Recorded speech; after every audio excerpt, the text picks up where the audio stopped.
Pension ఇద్దాం అనేటువంటి ఆలోచన ఏ రోజున వచ్చిందా? రాదు. ఎందుకని? నువ్వు ఒక పెత్తందారి మనస్తత్వం ఉన్నవాడి, పేదల పట్ల జాలి ఉండదు, పేదల్ని ఓట్లుగా చూస్తావు తప్పితే పేదల్ని మనుషులుగా చూడవు. కాబట్టి ఏ రోజు నీకు ఆలోచనే కలగలేదు. వచ్చిందా ఆలోచన అని చెప్తున్నాను. 2,50,000 మంది వాలంటీర్ల వ్యవస్థ ద్వారా 66 లక్షల మంది పెన్షన్దారులకు ఇంటింటికి వెళ్ళి పెన్షన్ ఇచ్చేటువంటి కార్యక్రమం 3 రోజుల పాటు జరుగుతుంటే ఆ వాలంటీర్ల వ్యవస్థను ఆపేయండి, నిర్వీర్యం చేయండి అని చెప్పి కాలుకు బలపం కట్టుకుని, అట్లాగే నీ తాబేదారులకి, నీ ఏజెంట్లకి, నీ వంది మాగుదులకి బలపాలు కట్టి ఢిల్లీ నుంచి మందడంలోని సచివాలయం దాకా ఓకే తిప్పి తిప్పి తిప్పి తిప్పి వాళ్ళ పెన్షనర్లకు ఇంటికి వెళ్లకుండా డబ్బులు ఆపింది ఎవరు?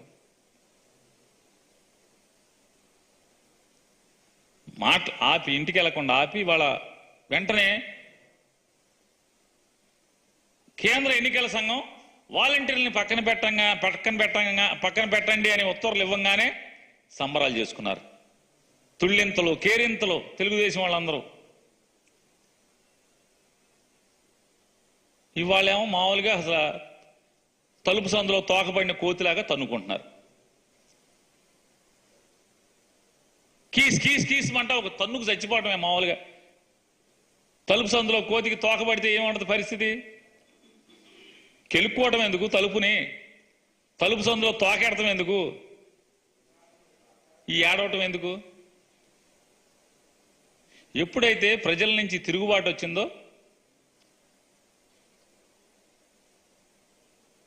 ఈ తోక ఇరుక్కుపోయినటువంటి కోతి తంతు అయిపోయింది చంద్రబాబు నాయుడు గారిది, వీళ్ళందరిది. ఇవాళ ఆయన చంద్రబాబు నాయుడు గారు మాట్లాడతాడు, పెన్షన్ల పంపిణీ, ఇవాళ పెన్షన్ల పంపిణీ చేయొద్దని ఎవరు చెప్పింది? ఏ రాష్ట్రం? వైఎస్ఆర్ కాంగ్రెస్ పార్టీ అన్న పెన్షన్లు పంచమని చెప్పిందా? చంద్రబాబు నాయుడు గారు నువ్వు కాదు, నీ తల్లో జేజమ్మ దిగి వచ్చినా పెన్షన్లు ఆపటం ఎవడి వల్ల కాదు, జగన్మోహన్ రెడ్డి గారి ప్రభుత్వంలో నీ వల్ల కానే కాదది. కానీ నీ దగుల్బాజీ బుద్ధి, నీ దిక్కుమాలినటువంటి పెత్తందారి మనస్తత్వం, పేదోళ్ళు సుఖపడుతుంటే పేదోళ్ళు కష్టాలు లేకుండా బతుకు గడిపేటంటే చాలా మందికి ధైర్యమైన పరిస్థితుల్లో పిల్లలుండి కూడా, ఆఖరికి కొడుకులుండి కూతుర్లుండి కూడా, వాళ్ళెవరు గంజిపోయిటాక కూడా దిక్కులేని స్థితి ఉన్న వారందరికీ కూడా ఇవాళ జగన్మోహన్ రెడ్డి గారి ప్రభుత్వం ఇచ్చేటువంటి ఈ 3,000 రూపాయల మీద జీవితాన్ని, నెల రోజుల జీవితాన్ని గడిపేటువంటి పరిస్థితులు ఉన్నాయి.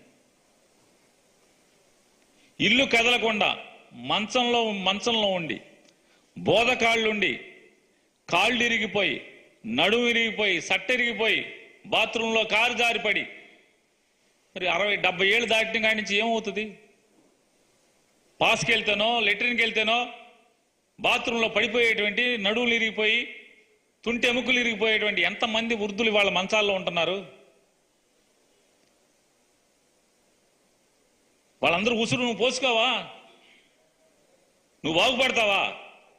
ఇంతమంది పేదవాళ్ళు ఉసురు పోసుకుని బాగుపడతారా మీరు?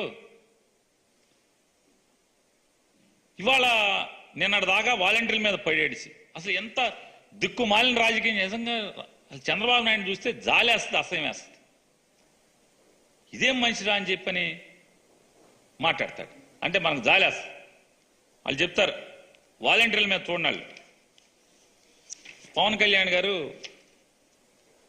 ఈనాడు ఏలూరు 2023 జూలై 12, ఇంకా సంవత్సరం కూడా అవలా, పట్టుమని 10 మాసాలు కూడా గడవలా.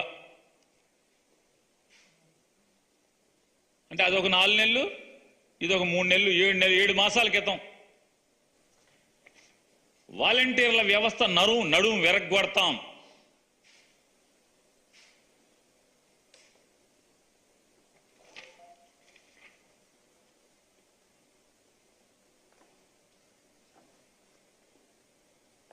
దీనిపై జనసేన కోర్టులో సవాల్ చేస్తుంది.